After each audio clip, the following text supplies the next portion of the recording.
चलिए, क्या सबको यहाँ पे स्क्रीन दिख रही है? Yes, sir. ऑलराइट, ठीक है। सो कल हमने बात किया था, हमने कुछ यहाँ पे टर्म्स देखे थे हमने यहाँ पे। We have seen the chromosomal period of linkage जो आपकी टीएच मॉर्गन ने दिया था, एंड इसमें हमने देखा था कि लाइक यू हैव के genes are located on the same chromosome. ये सबसे पहली चीज हमने यहाँ पे देखी थी। फिर हमने देखा था that link genes remain on the same chromosome. जो आपके लिंक्ड जीन्स होते हैं वो आपके एक ही क्रोमोसोम पे आपके रहते हैं। उसके बाद हमने ये भी समझा था कि आपका जो स्ट्रेंथ है लिंकेज का, it is inversely proportional to the distance between the gene. आपको जो स्ट्रेंथ होता है लिंकेज का, it is going to be completely inversely proportional to the distance between the gene. तो ये भी हमने देख लिया था कि अगर ज्यादा डिस्टेंस यहाँ पे होता है, that means you will have a weak linkage और यू हैव की स्ट्रेंथ जो होती है वहां पे आपकी हो जाएगी यहाँ पे कम। अगर डिस्टेंस आपका यहाँ पे कम रहेगा, then you will get to see कि आपका यहाँ पे स्ट्रेंथ होता है आपके लिंकेज का, आपका यहाँ पे काफी ज्यादा हो जाएगा। तो ये कुछ चीजें हमने कल के क्लास में हमने देखी थी। After that we have seen linkage के अंदर भी आपके दो टाइप्स होते हैं, कंप्लीट एंड इनकम्प्लीट लिंकेज। उसके पहले हमने देखा था what is cis and trans kind of arrangement. ये आपको बताना जरूरी था ताकि आप हमेशा जब क्रॉस करो तो आपको पता चले कि हमें कैसे यहाँ पे जीनोटाइप लिखने होंगे। कंप्लीट लिंकेज में याद रखिएगा आप लोग कि यहाँ पे आपको कोई भी रिकॉम्बिनेशन देखने के लिए आपको नहीं मिलेगा। You will only get to see the parental phenotype. यहाँ पे आपको हमेशा पेरेंटल फिनोटाइप मिलेगा। यहाँ पे आपको रिकॉम्बिनेशन देखने के लिए आपको नहीं मिलते।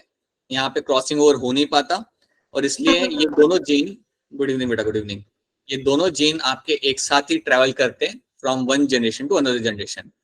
That was my complete linkage.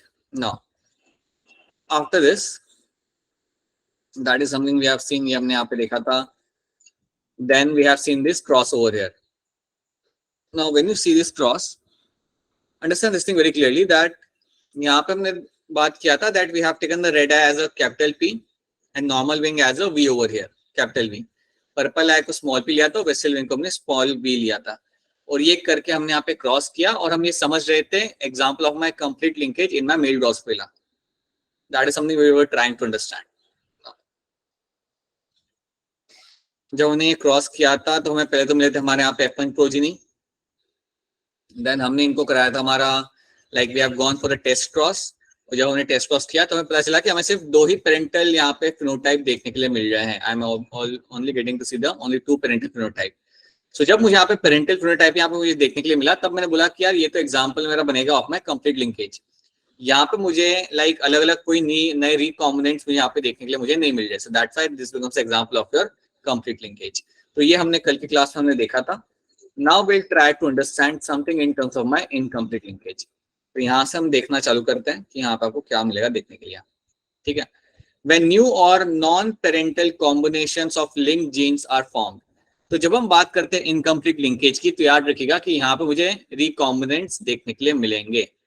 यहाँ पे मुझे रिकॉम्बिनेंट्स मिलते हैं देखने के लिए। सबसे पहली चीज आपने यहाँ पे याद रखनी है that I will get to see a recombinants over here. So when new or non-parental combinations of linked genes are formed, it is due to a crossing over. यहाँ पे जो आपको जो recombinants आपको देखने के लिए मिल रहे हैं, that is all because of the crossing over. Crossing over की वजह से आपको देखने के लिए यहाँ पे मिल जाएंगे. Here the recombinant progeny is formed. तो यहाँ पे आपको recombinant progeny आपको देखने के लिए, जो मैं आपको बताया था यहाँ पे कि आपको recombinant progeny यहाँ पे आपको देखने के लिए मिलेगी. अब हमें करना ये है, हमें समझना है with the example of my incomplete linkage. तो याद रखना इनकम्प्लीट लिंकेज के अंदर आपको रिकॉम्बिनेंट्स देखने के लिए मिलेंगे। फर्स्ट थिंग, यहाँ पे आपका क्रॉसिंग ओवर होते हुए आपको दिख जाता है दो जीन्स के बीच में, ये भी आपको याद रखना है। And now will see the example over here. Let's see the, अच्छा ये जो पिक्चर है आपकी, ये क्रॉसिंग ओवर, ये सिर्फ आपको पिक्चर दिखाई गई है just to tell you what is crossing over, जो आप ऑलरेडी जानते हो। अगर किसी को याद होता है, ये सेम पिक्चर हमने यूज की थी जब हम 11th में देख रहे थे ये चैप्टर को। Yes, sir.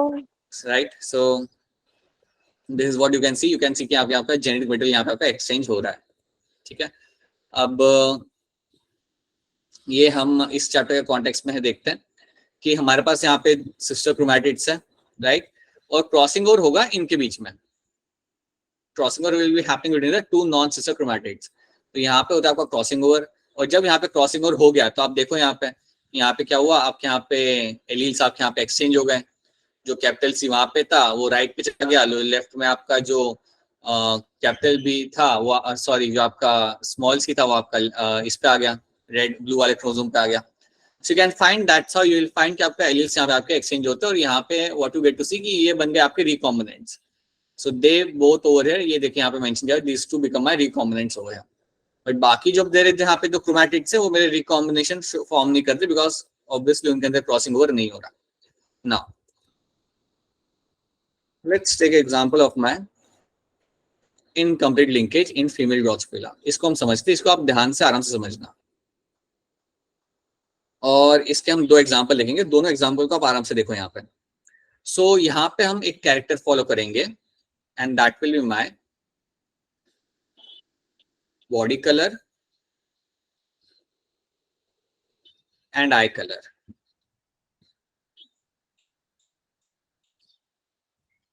So let's try to follow these two character. तो दो कैरेक्टर हम फॉलो करेंगे, body colour and eye colour. अब जब मैं बात कर रहा हूँ बॉडी कलर की तो याद रखिएगा बॉडी कलर को मैं यहाँ पे टैग करूंगा. So let's first of all do this thing. यहाँ पे आपको दो आपको यहाँ पे कलर मिल जाता है. एक आपका होता है ब्राउन जो आपका डोमिनेंट कलर है और एक आपका यहाँ पे हो जाता है येलो. ठीक है, सो आप टू कलर हो रहे हैं, या वो ब्राउन है येलो. याद रखना ब्राउन आपका डोमिनेंट कलर होता है यहाँ पे, right, this is dominant colour. और इसको मैं टैग करूंगा यहाँ पे एज अ Y प्लस. इसको मैं टैग करूंगा एज अ Y प्लस. अब याद रखना जब भी आपके सामने कोई से प्लस लिखा हो ना, कभी ऐसा लिखा हो W प्लस लिखा हो या R प्लस लिखा हो, तो याद रखना प्लस मतलब wild type. Plus basically means wild type. Wild type basically means what over here कि ये पॉपुलेशन आपको काफी कॉमनली मिलती है देखने के लिए. तो ये चीज याद रखना, जब भी ऊपर प्लस लिखा हो that means it's a dominant allele. That's one thing you have to know. ये आपका डोमिनेंट एलील है और ये आपको कॉमनली देखने के लिए मिलता है. तो ड्रोसोफिला के अंदर भी आपको जो ब्राउन कलर है वो आपको कॉमनली देखने के लिए मिल जाएगा. इट इज नॉट समथिंग जो आपको मिलेगा नहीं देखने के लिए. It is something you commonly see in the wild. So that's why we write it as a plus sign. अब तुम जानते हो कि मैंने यहाँ पे वाई क्यों यूज किया, क्योंकि जो रिसेसिव एलील होता है यहाँ पे, जो रिसेसिव एलील होता है यहाँ पे, उसको ही हम यहाँ पे यूज करते हैं as a dominant allele. Like उसको ही हम उसी अल्फाबेट को हम यूज करते हैं to show the dominant allele. तो यहाँ पर हमने क्या किया, we have used this small y over here, उसे टैग के ऊपर विद द प्लस साइन. और जो मेरा येलो होगा उसको मैं टैग करूंगा विद द स्मॉल y. सो उसका तो वही रहेगा. तो ये मेरा हो गया यहाँ पे दो बॉडी कलर. ठीक है, अब हम देखते हैं हमारे यहाँ पे आई कलर. अब हम यहाँ पे उस तरीके से हमारा आई कलर भी देख लेते हैं. हाँ जी बेटा, कौन लेट आ रहा है क्लास के अंदर, नाम बताइए अपना. नहीं बताएंगे, ठीक है. So now you have a I colour over here. I colour में क्या होगा यहाँ पे, that you will have common. कौन से कलर की आई होती है ड्रोसोफिला के अंदर? रेड. रेड होती है आपके आई कलर यहाँ पे. ठीक है, तो एक रेड आई है यहाँ पे और जो रेसिज्म यहाँ पे ट्रेट है हमारा, that is your for my white eye. तो आप बताओ कि रेड को मैं कैसे डेजिग्नेट करूंगा यहाँ पे डोमिनेंट एलिमेंट? W और ऊपर पॉजिटिव का साइन. ठीक है, सो W ऊपर पॉजिटिव प्लस का sign, that is how I will designate the red colour. और व्हाइट जो मेरा यहाँ पे होगा that will be my only W. तो ये मैंने कर दी यहाँ पे tagging. This is something I have done with the tagging for my body colour and eye colour, right. तो याद रखना हमेशा. सो दिस इज, तो याद रखना आपके बॉडी कलर के आपके यहाँ पे दो कलर है आपके पास, brown and yellow, and eye colour आपके यहाँ पे दो है, रेड एंड व्हाइट. ठीक है, अब आपको पॉपुलेशन मिलती है दो टाइप के ड्रोसोफिला की. सो ड्रोसोफिला की आपको जो पॉपुलेशन देखने के लिए मिलती है वो आपकी होती है यहाँ पे कुछ ऐसी. You have a brown body and red eye. ये आपकी जो पॉपुलेशन है, ये पॉपुलेशन आपकी कॉमन है, ये आपकी वाइल्ड पॉपुलेशन है, ये आपकी डोमिनेंट कॉमन पॉपुलेशन आपकी यहाँ पे है, ब्राउन बॉडी एंड रेड आई. अब ब्राउन बॉडी और रेड आई अगर यहाँ पे लिखा हुआ है तो आप जानते हो कि यहाँ पे मेरा जो आपका इसके अंदर वो होगा, the genotype over here is going to be your something like this, Y plus W plus slash small y small w, मतलब वो ये YW. ठीक है, किसी को कोई कंफ्यूजन तो नहीं हो रहा यहाँ तक ठीक है सबके लिए? ठीक है, कुछ हो तो बताना, क्योंकि ये सब एक बार समझने की बात, एक बार समझ गए फिर आगे दिक्कत नहीं आएगी. इसलिए तो अगर लग रहा है ना कि यार ये तो समझ नहीं आया ये क्या हो रहा है यहाँ पे, देन बता दो, सो वी कैन या फिक्स दैट. तो ये हो गया मेरा यहाँ पे वाइल्ड टाइप. उसी तरीके से जो दूसरा यहाँ पे जो मेरा रिसेसिव वाला जो यहाँ पे मेरा ड्रोसोफिला है उसमें मुझे मिलेगा देखने के लिए यहाँ पे yellow body colour. So will have a yellow body and will have a white I. we'll have a red yellow body and we'll have a white over here. अब इसका अगर मैं लिखता हूँ यहाँ पे genotype, so that will be very simple. We'll have what? अच्छा sorry, okay one more thing है, यहाँ पे मेरा प्लस साइन आएगा. Just want to do one thing. Over here also I'll have the plus sign only. ठीक है, तो y के ऊपर यहाँ पे प्लस आएगा, w पे प्लस आएगा. ये मेरा प्योर लाइन है ना, मेरी प्योर लाइन है यहाँ पे. That will be y के ऊपर प्लस w के ऊपर प्लस. ठीक है, अब येलो बॉडी एंड व्हाइट आई अगर मैं यहाँ पे देखता हूँ, so you know it will be a very simple one. y w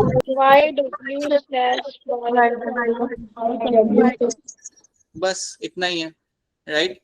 this will be my another genotype. तो याद रखना, कोई कंफ्यूजन होना नहीं चाहिए इसके अंदर. एक दो बार कर लोगे खुद से तो आपका हाथ इस पे बैठ जाएगा, क्योंकि हमें आदत है ब्राउन को बी लिखने की और येलो को स्मॉल बी लिखने की, वैसा हम कर देते हैं, लेकिन यहाँ पे ऐसा नहीं होगा. ठीक है, तो ये आपने बना दिया, यहाँ पे आपकी जीनोटाइप आपने यहाँ पे बना लिया. अब जीनोटाइप बनाकर हमने यहाँ पे करना है क्रॉस. ठीक है, so now will be what, will be doing the cross over here. So चलिए इनको क्रॉस करते हैं.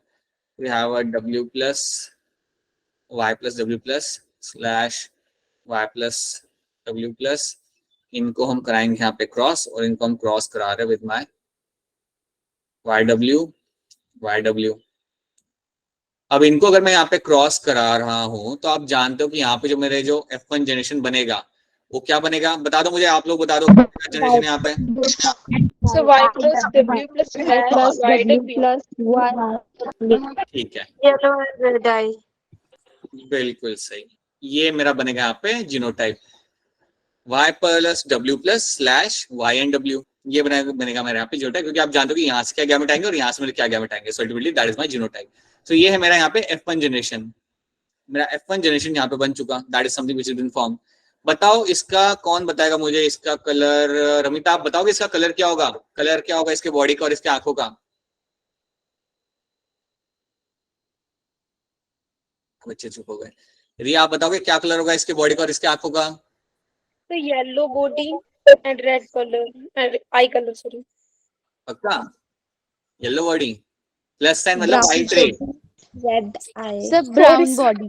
So white. ठीक है, हाँ जी, ब्राउन बॉडी रेड आई. याद रखना, this will be my brown body and red eye. ये होगा इसका फिनोटाइप. वापस गड़बड़ नहीं करनी आपने. यहाँ पे जो y है ना आपका, y यहाँ पे आपको बता रहे हैं यहाँ पे ब्राउन. y प्लस मतलब आपका ब्राउन और w प्लस मतलब आपका यहाँ पे रेड कलर. जब भी प्लस लिखा हो that is a wild allele. जब भी प्लस लिखा हो दैट्स अ वाइल्ड टाइप, मतलब ये डोमिनेंट एलील है और ये कॉमन पॉपुलेशन में आपको मिलता है. सो w प्लस हमारा था यहाँ पे रेड कलर और y प्लस हमारा था यहाँ पे brown body. So that's why you will have a brown body and red colour. सच्ची बताओ यहाँ तक सबको समझ आ रहा है? Is this clear to you यहाँ तक? Yes sir. ऐसा ना हो फिर कंफ्यूजन रह जाए. ठीक है, अब ये तुम्हारा यहाँ पे बन गया. अब मैं क्या करूंगा, मैं करूंगा इसके अंदर test cross. So now I have decided that I will go for the test cross. तो जब मैं टेस्ट क्रॉस कराता हूँ तो आपको मालूम है टेस्ट क्रॉस हम किससे करते हैं? रिसेसिव पेरेंट्स से हम करते हैं, राइट. राइट, अगर मैं टेस्ट क्रॉस यहाँ पे कराऊंगा तो पहले हम क्या करेंगे मालूम है, इसके हम ऑल पॉसिबल कॉम्बिनेशंस हम यहाँ पे बना रहे हैं. So let's make all possible gametes over here. इसके हर एक पॉसिबल गैमेट यहाँ बनाते हैं. तो एक तो इसका पॉसिबल गैमेट यहाँ पे बनेगा मेरा समथिंग लाइक, सो मैं यहाँ पे वो पनेट स्क्वायर बना ही लेता हूँ.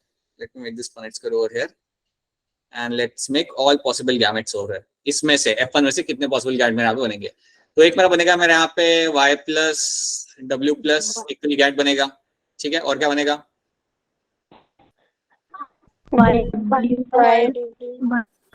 y प्लस ओनली w, एक ये बन जाएगा. बिल्कुल सही, y and then w plus एक ये बन जाएगा. और चौथा हमारे यहाँ ठीक है. ये मेरे 4 पॉसिबल गैमेट यहाँ से मेरे बन रहे हैं. और आप जानते हो अगर मैं इसे यूज कर रहा हूँ टेस्ट क्रॉस के लिए, इसे यूज करूंगा तो यहाँ से तो एक ही बनेगा. यहाँ से तो कुछ नया बन नहीं रहा, वहां से तो एक ही आएगा मेरा. और वो एक मेरा यहाँ पे होगा y and w. I hope you understanding. ऊपर से तो मेरा एक ही आएगा. टेस्ट क्रॉस में जब इससे करूंगा मैं तो एक मिलेगा. Some of you will like हाँ वही समझ आ गया. But I have to repeat sometime multiple times. ठीक है, चलो. So now you will have y plus w plus slash yw.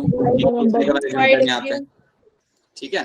Then I will have over here y plus w slash yw. बहुत बढ़िया, ये मेरा एक बन गया. देन यहाँ रहेगा y w YW YW plus YW. बहुत बढ़िया, और ये तो सिंपल है YW. YW. अब ये बन गया मेरा यहाँ पे। अब जब मेरा यहाँ पे ये बन गया, अब आपने मुझे बताना है यार ये कौन से कलर का देगा ये जानवर मुझे। तो ये ड्रॉस वाला कौन सा कलर का होगा यहाँ पे, और क्या बॉडी होगी और क्या आई कलर होगा यहाँ पे? बढ़िया, brown body, I just right BR over है, ठीक है, brown body and you have the red I, so I just right L over है, ठीक है, समझ आना, ब्राउन बॉडी एंड रेड आई, ठीक है। ये बताओ ये क्या दिखेगा मेरा, ये वाला ये वाला ड्रॉस वाला कैसे दिखेगा?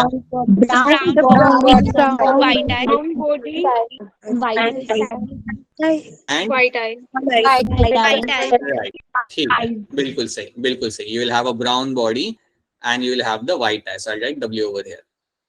बहुत बढ़िया। देन ये वाला मुझे कैसे दिखेगा, ये वाला ड्रोसोफिला? Yellow body,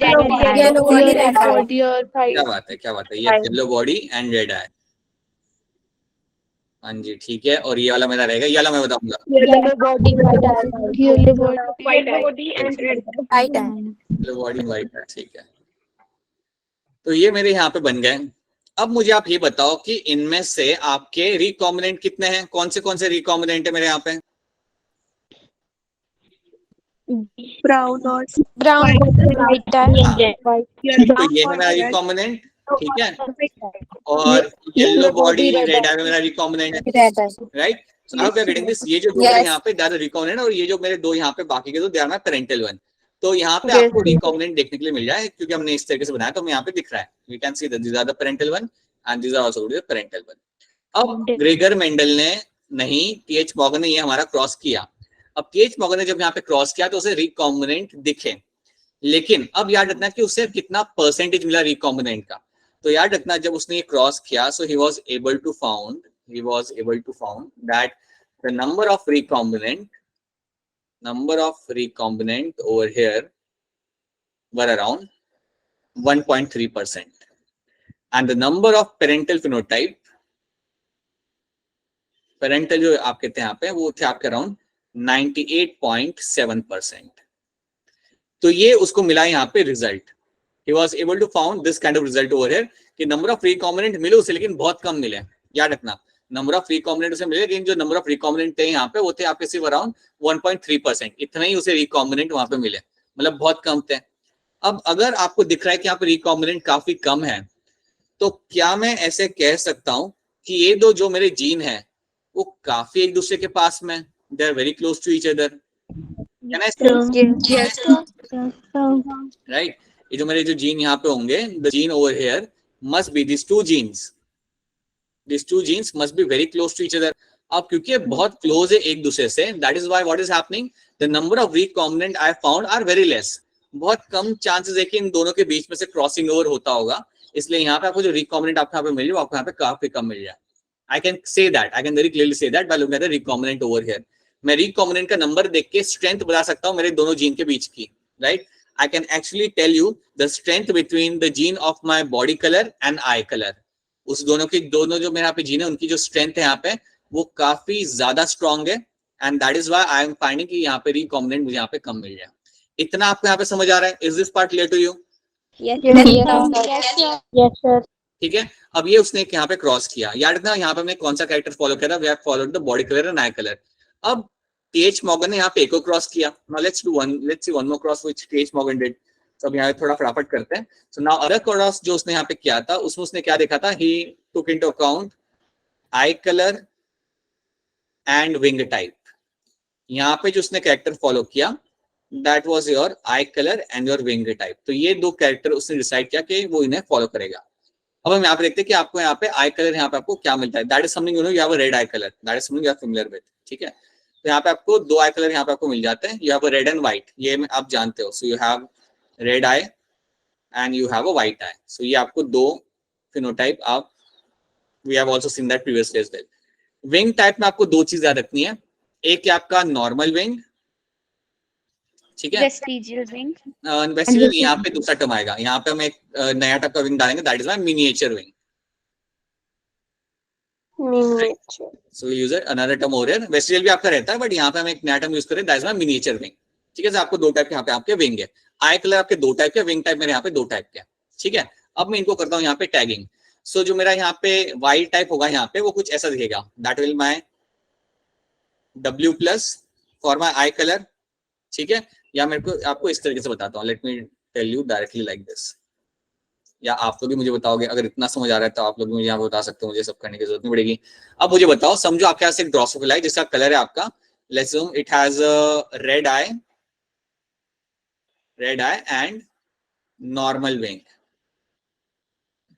अगर आपके पास ऐसा ड्रोसोफिला है तो रेड आई के लिए मैं यहाँ पे क्या जीनोटाइप लगाऊंगा, W plus W प्लस, और नॉर्मल विंग के लिए W M प्लस। पता है मैंने M क्यों लगाया यहाँ पे, क्योंकि मिनिएचर है ना यहाँ पे रिसेसिव वाला, समझ रहे हो, ठीक है। देखो हम वो जो रिसेसिव वाला होता है उसके हिसाब से हम लोग यूज करते हैं, हमारा वाइल्ड एलील को हम लगाते हैं यहाँ पे, तो यहाँ पे M प्लस आएगा, ठीक है। So the genotype will be my W plus M plus, W plus M plus. ये है मेरा genotype of my red eye normal wing, that is the genotype for my red eye normal wing, ठीक है। उसी तरीके से अब मैं लगाता हूँ मेरा यहाँ पे वाइट आई एंड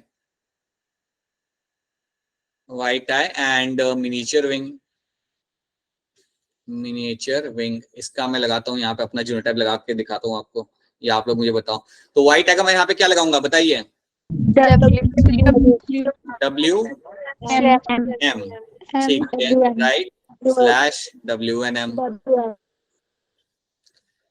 तो ये मेरे यहाँ पे बन गए, मेरे यहाँ पे जीनोटाइप यहाँ पे बन चुके हैं, right. Red eye normal wing, white eye miniature wing, तो ये मैंने यहाँ पे अपनी जीनोटाइप बना लिया। क्या यहाँ तक आपको समझ आ रहा है? Is this part clear to all of you? Yes sir. Yes sir. ठीक है, चलो एक बार रिपीट कर सकते हैं आप? हाँ कर देते हैं। तो देखो इसमें है क्या, पहली चीज याद रखना आपको कि हम यहाँ पे दो कैरेक्टर को फॉलो कर रहे हैं, एक हमारे यहाँ पे आई कलर और दूसरा हमारे यहाँ पे विंग टाइप, ठीक है। आई कलर तो आप देखा है कि ड्रोसोफिला में दो टाइप के आपको मिलते हैं, एक होता है आपका रेड है और एक होता है आपका व्हाइट है, राइट। विंग टाइप आपके यहाँ पे दो टाइप के, नॉर्मल और मिनिएचर। अब हमने जब देखा कि हमारे पास एक ड्रोसोफिला है जिसका है रेड कलर की आंखें और नॉर्मल विंग है उसके, तो हम क्या करेंगे, उसको हम देंगे जीनोटाइप। तो जैसे कि हमने देखा था कि यहाँ पे जीनोटाइप जो आपका आएगा रेड आई के लिए वो होगा W प्लस, ठीक है, और आपका जो नॉर्मल विंग के लिए जो जीनोटाइप होगा वो आपका होगा यहाँ पे M प्लस। अब अगर आप सोचो कि सर M प्लस क्यों दे रहे हो आप नॉर्मल विंग के लिए, क्या रखना, मिनिएचर विंग होता है ना उसका एलील होता है आपका M, और इसलिए जब हम इसका वाइल्ड टाइप बनाएंगे तो हम लिखेंगे एज अ M प्लस, ये बात याद रखना, right. So W plus and M plus slash W plus M plus, तो हमारा ये बन गया रेड आई नॉर्मल विंग का जीनोटाइप। वैसे ही हमने फिर व्हाइट आई मिनिएचर का जीनोटाइप बनाया, एक ड्रोसोफिला है जिसकी आंखें व्हाइट है और उसके विंग्स छोटे छोटे हैं, मिनिएचर है, तो उसका जीनोटाइप यहाँ पे बनेगा WM स्लैश WM। अब पता चल गया यहाँ तक? Yes sir. ठीक है, अब हम करते हैं यहाँ पे क्रॉस, हमारा वही पुरानी कहानी, let's make the cross over है। So you will have W plus M plus slash W plus M plus, इसको हमने क्रॉस कराना है with your WM into WM।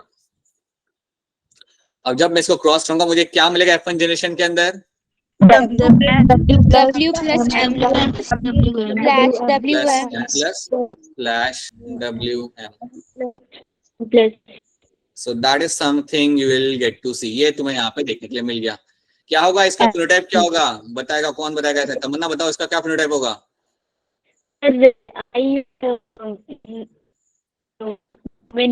आवाज कट गई, नहीं चलेगा, नहीं चलेगा, और कोई बताओ। Red eye red eye and normal normal, ठीक है, ये आपका यहाँ पे हो गया, राइट। अब मैं यहाँ पे पूरा क्रॉस करके नहीं बताऊंगा, बस इतना आपको बताऊंगा कि यहाँ पे भी इन्होंने क्या किया, they went for the test cross again over here, they went for the test cross, इन्होंने भी यहाँ पे अपना करा लिया, यहाँ पे आपका test cross, they went for the test cross over here. और जब उन्होंने यहाँ पे टेस्ट क्रॉस कराया तो उन्हें क्या मिला देखने के लिए, again they were able to see some recombinants were seen over here, right, some recombinants were seen over here and some parental types were seen. याद रखना यहाँ पे जब उन्होंने टेस्ट क्रॉस कराया तो यहाँ पे भी उनको देखने के लिए मिले आपके रिकॉम्बिनेंट्स और आपको यहाँ पे मिले देखने के लिए आपके पेरेंटल वन। चलिए काम करते कर ही लेते फटाफट हम लोग, let's do this so that आपको ये पता चल जाए कैसे करना होता है, राइट। तो इसके पॉसिबल जीनोटाइप हम बनाते हैं यहाँ पे, एक मेरा बनेगा यहाँ पे W प्लस M प्लस फिर W M W plus M, ठीक है, then W W M plus, और एक और बहुत बढ़िया, राइट। और रिसेसिव वाले से तो मुझे सिर्फ एक ही मिलना है, यहाँ पे WNM मुझे यहाँ पे मिलेगा, राइट। चलो फटाफट इनको हम डालते हैं यहाँ पे, and let's see what will be happening. So now you have W W plus M plus and WM, ठीक है, ये बन गया मेरा यहाँ पे। सो दैट इज ये बनेगा मेरे यहाँ पे W plus M slash WM, ठीक है।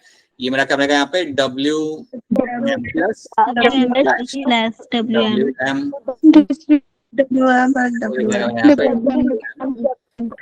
WM, राइट, ठीक है। अब जब आपके यहाँ पे बन गए, अब जल्दी जल्दी बताना ये इसका फिनोटाइप क्या होगा मेरे यहाँ पे, सबसे पहले वाले का red eye and normal wing, बहुत बढ़िया। इस वाले का क्या होगा एंड मिनिएचर विंग, बहुत बढ़िया, राइट। इसका क्या होगा White white I and normal wing, बहुत बढ़िया, बिल्कुल सही, क्योंकि M प्लस है वहाँ पे, और ये होगा मेरे यहाँ पे वाइट एंड, बहुत सही है, बहुत सही है। तो आप यहाँ पे देखोगे कि यहाँ पे मुझे क्या मिला, देखिए I get to see that also you will have over here to like recombinants मुझे यहाँ पे दिखेंगे। अब याद रखना जब ये TH मॉर्गन ने क्रॉस किया तो उसे भी यहाँ पे उसे रिकॉम्बिनेंट देखने मिले, बट याद रखना यहाँ पे जो रिकॉम्बिनेंट मिले उनका वैल्यू यहाँ पे लगता। सो ये जब ये वाला जो हमने क्रॉस किया यहाँ पे the latest cross we did, इसमें जब आप देखते हो रिकॉम्बिनेंट्स का नंबर या रिकॉम्बिनेंट्स का यहाँ पे परसेंटेज, तो रिकॉम्बिनेंट का परसेंटेज यहाँ पे काफी ज्यादा रहा है, you are getting around like 37%, रफली आप यहाँ पे 37% जितना यहाँ पे आ रहा है, आई थिंक यहाँ पे नंबर दिया हुआ है दैट इज वाई 37.2, 37.2% आपके यहाँ पे आ रहा है। और आपका यहाँ पे जो पेरेंटल है, parental type, that is going to be रफली अराउंड 62.8%। तो ये आपको मिला जब आपने देखा like when you study two genes of my eye colour and my wing type, ठीक है, उसके बीच में आपको मिला ये टाइप का आपको रिजल्ट यहाँ पे मिला। अब आप पीछे आओ और देखो यहाँ पे एक आपको वैल्यू यहाँ मिल रही है 37.2% मिल रही है आपका रिकॉम्बिनेंट, राइट। यहाँ पे आपको मिल रही है 1.3%। अब इतना सोच के आप बता सकते हो कि इसको अगर कंपेयर करते हो आप उसके साथ, तो इसका मतलब पता है क्या होता है, यहाँ पे जो आपके जो दोनों जीन है वो कंपेरेटिवली दूर है एक दूसरे से। यहाँ पे जो मेरे दो जीन लगे हुए हैं यहाँ पे, those two gene has to be slightly away from each other, ये दोनों जीन मेरे यहाँ पे एक दूसरे से यहाँ पे रहेंगे थोड़े यहाँ पे दूर, they have to be slightly away from each other. और क्योंकि यहाँ पे दोनों दूर है इसलिए आपको जो वैल्यू मिल रहा है यहाँ पे रिकॉम्बिनेंट का वो आपको मिल रहा है 37.2%, जो काफी ज्यादा है, ठीक है। अब यही चीज एनसीईआरटी में उन्होंने इस पिक्चर के थ्रू आपको यहाँ पे बताई है। अगर आप इस पिक्चर को फॉलो करते हो तो ये जो भी हमने वहां पे किया उन्होंने बस इस पिक्चर में डाल के आपको यहाँ पे दिखाया हुआ है, and you can see the picture. यहाँ पे आपको उन्होंने ये वैल्यूज देके रखी है, पेरेंटल की देके रखी है, रिकॉम्बिनेंट की देके रखी है। सो दिस जो लेफ्ट हैंड साइड पे है ना आपका क्रॉस है, यहाँ पे हम दो जीन के बीच में हम समझ रहे हैं, like we are understanding two genes over here, one is going to be of my eye colour and body colour. लेकिन जो मेरा क्रॉस बी है यहाँ पे हम दो जीन्स को फॉलो कर रहे हैं, and that is my eye colour and wing type. तो ये चीज याद रखना, ठीक है। ये चीज उन्होंने नीचे मेंशन करके रखी हुई है जो आप अभी पढ़ नहीं सकते, but that is something you have to remember, ठीक है। तो इतना क्या आपको यहाँ पे समझ आ रही है, इतनी स्टोरी समझ आ रही है आपको यहाँ पे? अब एक बात ध्यान से रखना, आपका जो ये वाला जो जीन था, Y stand for my body वाला, बॉडी कलर वाला जो जीन था, येलो बॉडी कलर वाला जो जीन था, मतलब the gene Y and your gene से W, right. W was for your eye color, याद है ना, W is for my eye color। हमने देखा था ना जैसे, अरे नहीं तुम लोग बोलते हो ना, टेंशन आता है। Y is for my body color, right, body color, and your W is going to be for my eye color, ठीक है। तो मैं यहाँ पे आपको ये कह रहा हूँ, सुनो ध्यान से, इन दोनों के बीच में आपको रिकॉम्बिनेशन फ्रीक्वेंसी आपको मिल रही है अराउंड, रिकॉम्बिनेंट आपको यहाँ पे मिल रहा है अराउंड 1.3%, ठीक है। And your recombinant between W, that is your eye colour, and your wing type, wing type हमने क्या टैग किया था, M, है ना। इसके में जो मुझे रिकॉम्बिनेशन फ्रीक्वेंसी मुझे यहाँ पे मिल रही है दैट इज माय 37.2%, राइट। अगर मुझे इतना डेटा दिया जा रहा है तो क्या मैं बता सकता हूं इनमें कौन से जीन्स के बीच में ज्यादा स्ट्रेंथ है लिंकेज का? Which of this genes have a more strength between them? Which gene will have? 37. नीचे वाला. So that means what? The gene for my or a gene for your eye color and your wing type has a much more like less strength. It will have a much more weaker strength compared to your gene for my body color and my eye color. So जो gene मेरा है यहाँ पे body color और eye color का, ये दोनों बहुत पास में है. I can very clearly say that कि ये दोनों मेरे यहाँ पे जो जीन होंगे काफी पास में होंगे. लेकिन जो मेरा जीन है यहाँ पे आई कलर का और मेरे विंग टाइप का, उनके बीच में यहाँ पे थोड़ा डिस्टेंस है. समझ आ रहा है मैं क्या कर रहा हूँ यहाँ पे? सो ये वैल्यू देके आप यहाँ पे स्ट्रेंथ बता सकते हो आपके लिंकेज की by looking at the value of your recombinants. आपके रिकॉम्बिनेंट्स के वैल्यू आप देख के कितने रिकॉम्बिनेंट्स आपको मिल जाए. On the basis of that I can say कि इनके बीच में यहाँ पे स्ट्रेंथ क्या देखने के लिए मिलेगा. I can surely say that genes like the gene of your body color and eye have a much more stronger linkage. इसके अंदर ज्यादा स्ट्रॉन्गर आपको लिंकेज मिलेगा देखने के लिए compare to the other one, क्योंकि आपका जो यहाँ पे नीचे है आई कलर और body sorry eye colour and your wing type का, उसके अंदर आपको रिकॉम्बिनेशन फ्रीक्वेंसी आपको यहाँ पे या रिकॉम्बिनेंट्स आपको यहाँ पे ज्यादा मिल जाए. So that is also one thing which you have to understand. तो ये आपको याद रखना because they will ask you question based on this. तो क्या ये वाला पोर्शन सबको यहाँ पे क्लियर है? Is this part clear to all of you? Yes, sir. That is something you have to know. तो ये चीज तुम्हें यहाँ पे याद रखनी है. और ये वाला क्रॉस एक बार खुद से देख लेना. That is something you will find in the NEET inside as well. और उन्होंने वहाँ पे लिखा हुआ है, देखो यहाँ पे, अगर आप लोग पढ़ नहीं पाओगे लेकिन लिखा हुआ है, the strength of linkage between Y and W is higher. The strength of linkage over is going to be higher than the Y, W and M. इन दोनों के कंपेयर में इसकी जो स्ट्रेंथ यहाँ पे होगी वो काफी ज्यादा है compare to this one. So this is what one thing you have to understand. ये चीज आपकी मॉर्गन ने की थी, और मॉर्गन ने जब ये चीज करी थी तो इससे हमें पता चला था कि यार आपके जो रिकॉम्बिनेंट्स है उनके बेसिस पे आप पता लगा सकते हो कि यार आपका यहाँ पे स्ट्रेंथ कितना है आपके लिंकेज का. लेकिन इसके अलावा मॉर्गन के यहाँ पे एक स्टूडेंट था, उसने इस चीज को यूज करके एक एडिशनल चीज यहाँ पे की. So let's see what Morgan के स्टूडेंट ने यहाँ पे क्या किया. So Morgan had this student in his lab, Alfred Stuart. So Alfred Stuart ने यहाँ पे क्या किया, व्हाट ही एक्चुअली डिड, इन्होंने आपकी जो फ्रीक्वेंसी ऑफ रिकॉम्बिनेशन थे, फ्रीक्वेंसी ऑफ रिकॉम्बिनेशन की जो आपको यहाँ पे वैल्यू मिल रही थी, तो बेसिकली यहाँ पे हुआ क्या ना, आपका जो मॉर्गन था उसने अपना डेटा सारा इकट्ठा करके बना लिया, मतलब उसने अपना एक्सपेरिमेंट किया और डेटा सारा उसने लाइक कलेक्ट कर लिया. इसका जो स्टूडेंट है यहाँ पे एल्फ्रेड, उसने क्या किया, वो जो डेटा था उसको स्टडी करने लगा. और जब उसने डेटा स्टडी किया तो उसने कुछ इंटरेस्टिंग चीज की. उसने ये किया कि जितने भी आपके रिकॉम्बिनेशन फ्रीक्वेंसी की वैल्यू उन्हें मिल रही थी, जितने भी रिकॉम्बिनेशन फ्रीक्वेंसी की जो वैल्यू मिल रही थी बिटवीन द जीन्स, उसको उसने यूज किया to measure the distance between the gene. It was used to measure the distance between the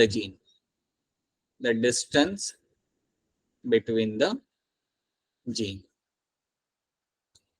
ये उसने यहाँ पे किया. मतलब उसका कहना यहाँ पे ये था, एल्फ्रेड का यहाँ पे कहना ये था कि जितना आपका यहाँ पे डिस्टेंस होगा, राइट, जितना आपका यहाँ पे रिकॉम्बिनेशन फ्रीक्वेंसी का वैल्यू ज्यादा होगा, उतना ही डिस्टेंस है आपके दोनों जीन के बीच में. That is what he tried to say. तो देखो यहाँ पे he used the frequency of recombination between the gene pairs on the same chromosome as a measure of distance between the genes. और इसको यूज करके उसने उसे मैप किया क्रोमोसोम के ऊपर. Using this he mapped their position on the chromosome. इस information को यूज करके उसने इसे मैप किया क्रोमोसोम के ऊपर. He started mapping those particular genes on the chromosome. अब ये मैपिंग कैसे यहाँ पे हो रहा है वो हम यहाँ पे समझते हैं, लेकिन ये समझने के पहले इतना समझो कि यहाँ पे आपका एल्फ्रेड ने किया क्या था. सो फॉर एग्जाम्पल, अगर एल्फ्रेड को यहाँ पे 3-4 वैल्यू यहाँ पे मिली, एक वैल्यू उसे मिली यहाँ पे 26% की, एक वैल्यू उसे मिली यहाँ पे 18% की, और एक वैल्यू उसे मिली यहाँ पे 5% की. तो उसे इतना तो पता चल गया कि जो 26% वाली जो यहाँ पे वैल्यू, दैट मीन्स यहाँ पे डिस्टेंस ज्यादा है, या 18% जो मेरे यहाँ पे वैल्यू, वहां पे डिस्टेंस कम है दो जीन के बीच में का, और यहाँ पे तो काफी कम है, राइट. ऐसी इंफॉर्मेशन को यूज करके ही actually mapped out the position of the gene on the chromosome. ये इंफॉर्मेशन को यूज करके उसने एक चीज पहली ये चीज पता की कि आपके जीन्स के बीच में डिस्टेंस कितना होता है, राइट, एंड उसको यूज करके उसने मैप किया उस डिस्टेंस को on the chromosome. So now that is something we have to see उसने कैसे किया. Now let's try to see over here this thing. इसको हम यहाँ पे देखते हैं, ये चीज पहले हम यहाँ पे समझते हैं। अब यहाँ पे आपको मैंने कुछ रिकॉम्बिनेशन फ्रीक्वेंसी देके रखी है, आप given you some of the recombination frequency over here, right. जैसे यहाँ पे देके रखा हुआ है, आपके पास है small B, right, black body के लिए स्मॉल बी और वेस्ट्रल विंग का वीजी यहाँ पे दिया हुआ है। लिखा हुआ है कि इनके बीच में जो रिकॉम्बिनेशन फ्रीक्वेंसी आपके पास है दैट इज अराउंड 18%, ये वैल्यू देके रखी हुई है। फिर लिखा हुआ है यहाँ पे कि ब्लैक बॉडी का जो आपके पास जीन है स्मॉल बी, उसके बीच में और सिनेबार आई CN, ये जो दो मेरे यहाँ पे जीन है, इसके बीच में जो मेरी रिकॉम्बिनेशन फ्रीक्वेंसी है वो है around 9%, okay. And then they have given cinnabar eye CN वाला जो मेरा जीन है और वेस्टिजियल विंग वाला जो मेरा यहाँ पे जीन है, उसके बीच में जो मेरा यहाँ पे डिस्टेंस है दैट इज माय 9.5%, ये है मेरे यहाँ पे रिकॉम्बिनेशन फ्रीक्वेंसी। तो जब आपको यहाँ पे फ्रीक्वेंसी देके रखी हुई है, आप एक्चुअली पता कर सकते हो कि इनका लोकेशन आपके जीन के ऊपर क्या होगा। यू कैन एक्चुअली सॉरी आपका इन जीन्स का लोकेशन क्रोमोसोम पे किस तरीके से होगा वो आप यहाँ पे पता कर सकते हो, और वही पता किया था आपके एल्फ्रेड ने। सो याद रखना, ऐसी वैल्यूज को देखता था वो, और ऐसी वैल्यू को देख के वो एक्चुअली पता कर पाया था कि मेरा कौन सा जीन कहाँ पे प्रेजेंट है क्रोमोसोम के ऊपर। तो वो हम समझते वो उसने यहाँ पे कैसे किया। So let's understand something known as my genetic map. अब जेनेटिक मैप यहाँ पे मेरा क्या होता है? It is a linear graphical representation of a sequence and relative distance of various genes present in the chromosome. तो बेसिकली आपको बताता है कि आपके कितने जीन्स आपके क्रोमोसोम पे प्रेजेंट है और उनके बीच में यहाँ पे डिस्टेंस क्या है, वो होता है आपके यहाँ पे जेनेटिक मैप। अब जेनेटिक मैप बनाने के पहले आपको एक और चीज यहाँ पे समझनी पड़ेगी। Let's see that something like your map unit. ये टर्म याद रखना, बड़ा इंपॉर्टेंट है। मैप यूनिट यहाँ पे क्या होता है? अब देखो ये सब चीजें आपकी किसने दी थी? एल्फ्रेड ने। ये सारा काम आपके यहाँ पे एल्फ्रेड ने किया था। तो उसने आपको ये बोला that 1% crossing over, 1% crossing over between two genes, so दो जीन्स के बीच में जो भी आपका क्रॉसिंग ओवर का यहाँ पे आपको जो परसेंटेज अगर आपका यहाँ पे, so 1% crossing over between two genes is known as one map unit, is known as your one map unit, और इसको हम इवन कह सकते हैं as a your centimorgan. You can also call it as a centimorgan. It can also be called as your one map unit or one centimorgan. अब इसका मतलब यहाँ पे क्या होता है? इसका मतलब यहाँ पे ये है कि अगर मैं आपको कह रहा हूँ कि आपका रिकॉम्बिनेशन फ्रीक्वेंसी या क्रॉसिंग ओवर की जो आपकी फ्रीक्वेंसी है वो है आपकी 12%, तो आपने मुझे डायरेक्टली बोलना है जो डिस्टेंस है यहाँ पे दो जीन के बीच में that is my 12 map unit, that is my 12 map unit और 12 सेंटीमॉर्गन, ये आप यहाँ पे बोल सकते हो।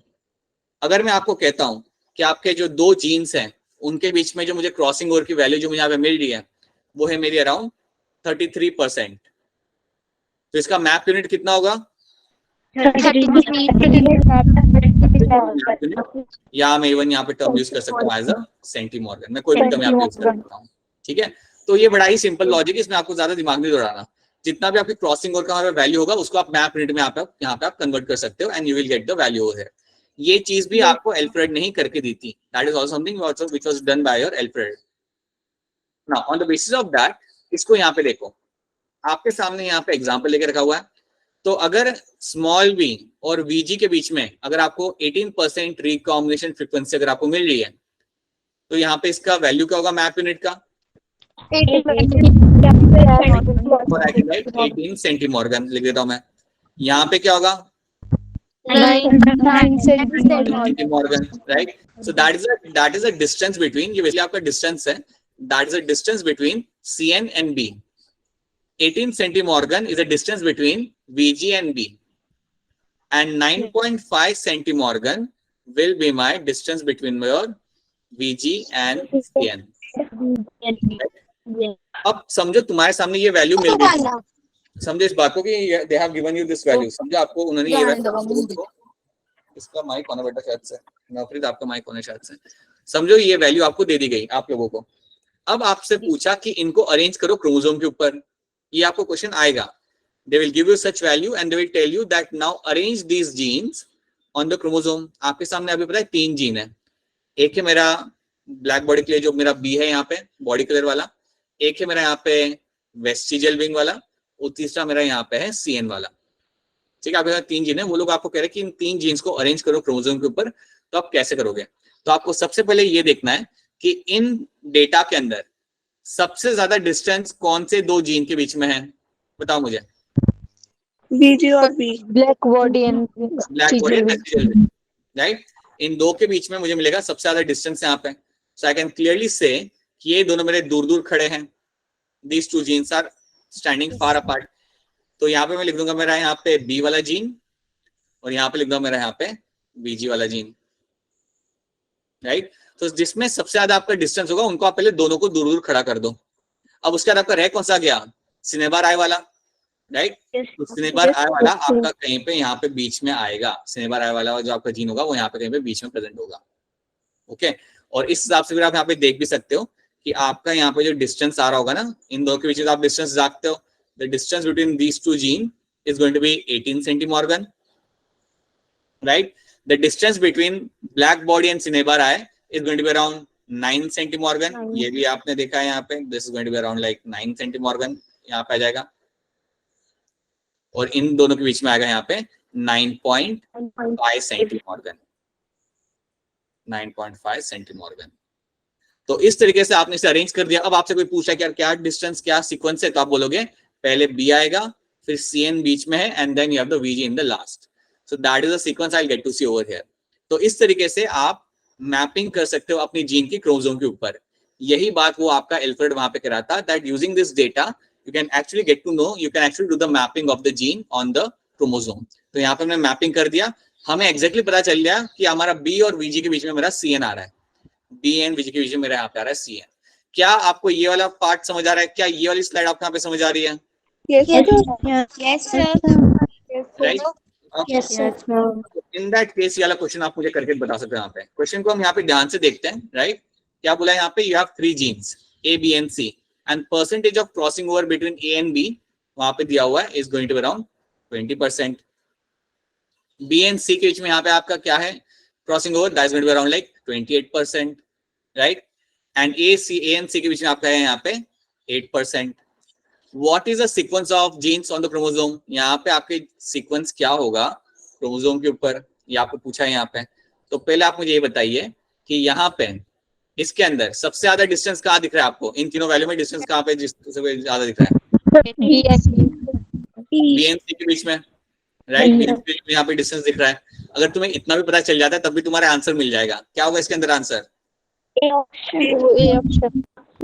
option, ये मेरा आंसर हो जाता है यहाँ पे, राइट। क्योंकि आपको बस पता लगाना है कि 2 ग्रुप के बीच में यहाँ पे डिस्टेंस कितना आ रहा है। और कई बार क्या होगा कि आपको लोग ज्यादा डेटा देंगे, यहाँ पे सिर्फ 3 जीन देके रखे हुए ना, कई बार आपको लोग 6 देंगे जीन, राइट। बट स्टिल तरीका आपका वही रहेगा, तरीका आपको वही करना है। सबसे पहले आपको लगाने जो 2 दूर दूर खड़े उनको आपको लगाओ सबसे पहले, that is the first thing you have to do. So over here also you will find B मेरा यहाँ पे आएगा और C मेरा यहाँ पे आ जाएगा, दोनों के बीच में है मेरा यहाँ पे 28% डिस्टेंस है यहाँ पे।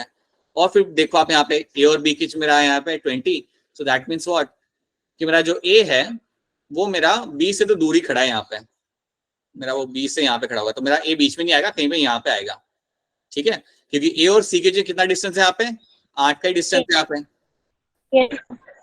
राइट। तो देखो इससे हमें ये भी पता चलता है कि मेरा A कितना दूर है B से, या वो बीच में है भी या नहीं। I can clearly see that A is closer to C, क्योंकि इन दोनों की जो मेरा डिस्टेंस आ रहा है मेरा यहाँ पे 8 सेंटीमॉर्गन का, राइट। और B and A तो आपको दिख रहा है यहाँ पे, B and A के बीच में आपका डिस्टेंस काफी ज्यादा है, दैट इज योर 20 सेंटीमॉर्गन। और टोटल जो आपका यहाँ पे है A से लेके आपका यहाँ पे जो C तक का आपका डिस्टेंस है, that is going to be आपको 28 सेंटीमॉर्गन। तो ऐसे क्वेश्चन आपके बनेंगे, ऐसे क्वेश्चन आपके एग्जाम में आएंगे। तो याद रखना, अगर आपके सामने उन्होंने रिकॉम्बिनेशन या क्रॉसिंग ओवर की वैल्यू देके रखी हुई है, then you can actually get to know the sequence of the gene. वो आपको वैल्यू देके रखेंगे, they will give you this value and then they will ask you that कि आपका यहाँ पे सीक्वेंस क्या आएगा। तो जब मैं यहाँ पे सीक्वेंस लगा रहा हूँ, दैट मीन्स व्हाट, मैं मैप कर रहा हूँ। जब मैं सीक्वेंस यहाँ पे लगा रहा हूँ तो बेसिकली मैं क्या कर रहा हूँ, I am mapping the gene on a chromosome, and that is what you have to understand. और याद रखना, ये सारी इंफॉर्मेशन हमें दी थी हमारे एल्फ्रेड ने। एल्फ्रेड ने जो अपना काम किया था in this lab, that is something he give and that is something you have to understand. तो क्या ये वाला पार्ट यहाँ पे क्लियर है सबको? Is this part clear to all of you? Mapping करना तुम्हें यहाँ पे आ जाएगा। Mapping is something now you will be able to do that, right. Genetic map वही होता है, जेनेटिक मैप कुछ नहीं होता, इट इज नथिंग बट अगर आपका ये क्रोमोसोम है उसके और जो आपके जीन्स लगे होते हैं उनका जो डिस्टेंस होता है पता करने का, उसे हम कहते हैं यहाँ पे genetic map. So chromosome having all the genes, और एक जीन तो होगा नहीं इसके ऊपर, डगला भर जीन होंगे, बहुत सारे जीन होंगे इसके ऊपर लगे हुए, right. And to know the distance between them is known as my genetic mapping. तो क्या ये कहना सही रहेगा, जेनेटिक मैपिंग करने के लिए I need to have a value of my recombinations, right? मुझे चाहिए, I need to have value of my recombination frequency and then only I can make this genetic map. ये जो मैं डिस्टेंस बता पा रहा हूँ सबको कि ये डिस्टेंस ये है, ये डिस्टेंस ये जानने के लिए I need to have a value of recombination frequency. चलो वो बात को अलग रखते हैं. I hope this crosses are clear to you. ये मेरे जो प्रोसेस हमने करी आपको क्लियर है यहाँ पे, Yes, sir. right? And you know the strength between the genes, how you can define them by looking at the strength of crossing over या strength of recombination. उसके बेसिस पे आप आपके जीन का स्ट्रेंथ आप यहाँ पे बता सकते हो. That is something you have to know. अब मुझे आप एक आंसर कर दो ताकि मुझे एक अश्योरेंस मिले एंड मैं आगे बढ़ सकूं. You have, let's assume you have a gene, you have two genes over here. आपके पास यहाँ पे दो जीन लगे हुए हैं, एक है यहाँ पे और एक है आपका यहाँ पे, ठीक है. और इनके बीच में जो मुझे यहाँ पे मिल रहा है, the possibility of my recombinants जो मुझे यहाँ पे मिलते हैं इन दोनों के जीन के क्रॉस होने के बाद या इन दोनों जीन का लाइक क्रॉसिंग कराने के बाद is around like let's say 12% मिल जाए मुझे. और कहीं पे दूसरी जगह पे मेरे पास एक और जीन है, so I have two more genes over there somewhere away, और उनका जो मुझे रिकॉम्बिनेशन का जो मुझे यहाँ पे वैल्यू मिल रहा है that is around let's say 32%. तो मेरे पास दो वैल्यू यहाँ पे है, एक है मेरे यहाँ पे 12%, एक है मेरे यहाँ पे रिकॉम्बिनेंट का वैल्यू मेरे पास है यहाँ पे 32%, राइट. आप मुझे सोच के बताओ इन दोनों में से किसके अंदर काफी इजीली क्रॉसिंग ओवर होता होगा, येलो वाले के पास या ब्लू वाले के पास? हाँ, तो इसके अंदर मेरा क्रॉसिंग ओवर काफी इजीली यहाँ पे होगा. So याद रखना, the distance between a gene is directly proportional to the crossing over. Distance between the gene is directly proportional to the crossing over. जितना ज्यादा distance उतना ज्यादा likelihood of my crossing over. ठीक है. अब मुझे ये बताओ कि ये ब्लू और येलो वाली कंडीशन के अंदर कहाँ पे आपको ज्यादा स्ट्रेंथ मिल रहा है लिंकेज का? 12. 12 या ब्लू वाली कंडीशन मुझे यहाँ पे मिल रहा है ज्यादा स्ट्रेंथ मिलेगा बिटवीन द जीन. यहाँ पे जो भी मेरे जीन होंगे उसमें स्ट्रेंथ है लेकिन इतना नहीं है. That is also something you have to understand. तो अगर आपको इतना समझ आ रहा है then that is something good for you to go ahead. Now, ये हमने यहाँ पे देख लिया. अब हम समझते हैं how to find recombination frequency. How to find RF. इसको हम बोलते हैं यहाँ पे हमारा recombination frequency. इसको हम कैसे फाइंड करें अगर हमें नहीं दिया हुआ तो? अब एक रूल याद रखना, recombination frequency फाइंड करने का एक सिंपल सा हिसाब है. समझो आपने अपना क्रॉस किया, समझो आपने अपना टेस्ट क्रॉस कर लिया, आपने F1 जनरेशन बनाया, उसके बाद आपने अपना टेस्ट क्रॉस किया. आफ्टर टेस्ट क्रॉस आपको अपना वैल्यू मिल जाता है, आपको आपका डेटा मिल जाता है. अब जब आपको डेटा मिलता है, अज्यूम कर लो, एक एग्जांपल ले लो कि आप एक जीन को स्टडी कर रहे हो, आप दो जीन को स्टडी कर रहे हो, आपने उसका लाइक क्रॉसिंग कराया, आपको F1 जनरेशन मिला, उसके बाद आपने टेस्ट क्रॉस कराया. टेस्ट क्रॉस करने के बाद आपको क्या मिलेगा? You will find parental phenotype. Parental phenotype की आपको वैल्यू मिलेगी और आपको मिलेगी वैल्यू ऑफ योर रिकॉम्बिनेंट्स. ये दो वैल्यू आपको दिख जाएंगी. अब एक चीज हमेशा याद रखना, कई बार क्या होगा क्वेश्चन में वो लोग आपको नंबर देंगे, वो बोलेंगे कि पेरेंटल है मेरे यहाँ पे 300 और मेरे रिकॉम्बिनेंट है मेरे यहाँ पे 200. सो 200 मेरे जो ऑप्शन है वो रिकॉम्बिनेंट है और 300 मेरे यहाँ पे पेरेंटल है, वो है मेरे पेरेंटल. ये आपको उन्होंने वैल्यू दे दिया. परसेंटेज नहीं है ये आपको वैल्यू दे रहे वो लोग कि पेरेंटल मेरे इंडिविजुअल से यहाँ पे 300 और रिकॉम्बिनेंट मेरे इंडिविजुअल से यहाँ पे मेरे 200. ये आपको उन्होंने दे दिया. And now they have asked you to find the recombination frequency. अब वो आपसे पूछ रहे हैं that go ahead and find the value of my RF. Recombination frequency आप पता करो, क्योंकि आपको यहाँ पे परसेंटेज नहीं मिला है, तो वो पता कैसे करोगे? तो RF फाइंड करने का एक सिंपल सा तरीका है. RF को अगर फाइंड करना हो, so you have to do one thing, total number of recombinant, total number of recombinant progeny upon total number of progeny into 100. ये फॉर्मूला याद रखना. ये फॉर्मूला आपको देता है recombination frequency. This is the formula which will give the recombination frequency हो गया. तो यहाँ पे अगर मैं वो फॉर्मूला लगाता हूँ तो टोटल नंबर रिकॉम्बिनेट मेरे यहाँ पे कितने हैं? 200, right. 200 divided by total progeny कितने मेरे पास? 300.